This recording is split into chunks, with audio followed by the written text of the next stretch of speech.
Anak kiri nom baba, na banyi na bunutok. Anak baba wak wow. Wili ben betong deran. Hai cheng wa jai. Wei juai finum. Lam kalong. Kuba chol long. Kuba rur long. Finum aget. Pinum aget kajui kek.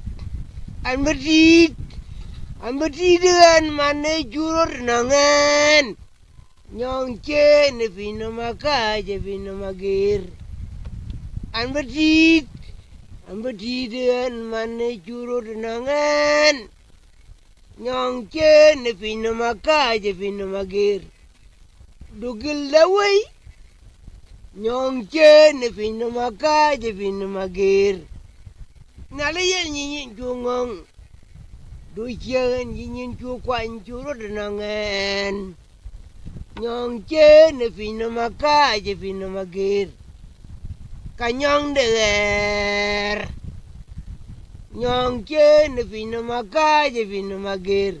Rin kaun ko wa ku jonde jik. Nali kwanyeget. Rin chi bariak. Ini kai chual kin yakol. Ku ini kai run. Icheng depan nali. Nali kwanyeget. Riak chi bariak. Nali kwanyeget. Ikoji lo ajeri. Kwanyeget. Ikoji lo tuayi. Nali injalong. Injalong. Nali depan nal. Injalong. Kan chala yora kol makadari ko balang ko kang. Kwano mo nyarwen? Aranung de malwal. Anarung na pamijeng kwaj. An chala yora kol makadari. Balang ko kang. Kan kadet. An ket wara jaret. Kau diar ka dongon kin karok.